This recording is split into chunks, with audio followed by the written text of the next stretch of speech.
Hello, and welcome to this very short video on the link between body positivity and menopause. My name is Jane Pangborn. I am the founder of Menopause or Not Mad and best-selling author of the book you can see behind me, I Choose Menopause. So I was privileged to be asked to do this video because actually in my previous life, I was a body positivity coach. So I was already seeing the link between menopause and body positivity many years ago.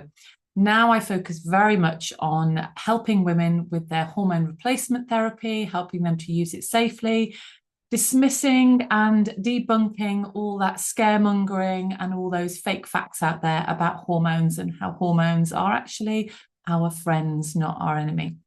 So if you want to work with me, you can find me on menopauseornotmad.co.uk. But in the meantime, with regard to body positivity, when I was working with women in the world of body positivity, it became clear to me that this wasn't just about, does this dress fit me? Do I look good in this? Why don't I look good in this? It was more about the acceptance or lack of acceptance of our body changing as we grew older.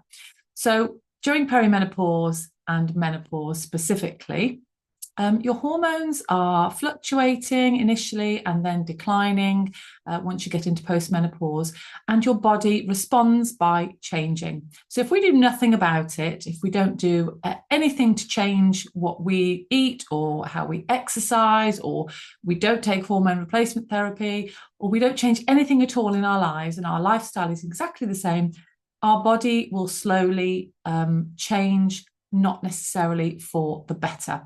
So you might put on weight, your hair might start coming out, your mood will change. So therefore you'll feel a little bit worse about yourself anyway.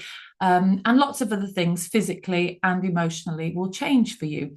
That's kind of how it works. But we don't have to accept that. We can do something about that. We can change the way that we behave, the way that we respond, and the way that we treat our bodies. As well as being a menopause and HRT specialist, I am also a qualified nutritionist. So although you'll hear me bleating on about how amazing HRT is, because it is, and how much safer it is than it ever was in the old days, you'll also hear me talking a lot about nutrition and making sure that we're fueling our bodies well. As well as fueling our bodies so that we feel good, that will obviously help our mood if we're fueling our body well. We need to look at exercise. And I'm not talking about powering it down at the gym for hours on end. I'm talking about a very specific, short, targeted exercise on a regular basis. So I would typically do my weight training 3 or 4 times a week, and I'll try and walk as much as possible. I used to run. I don't run as much now because I have a bit of a knee injury, so it's not as easy for me to run, but that isn't an excuse to just sit around and do nothing. If we do nothing, if we just sit around and wait for our body to degenerate, then of course we're not going to feel well, and we're not going to feel that we can carry on in the way that we want to. We're not going to feel positive about the way we look. We're not going to feel positive about the way that we are able to be in our lives.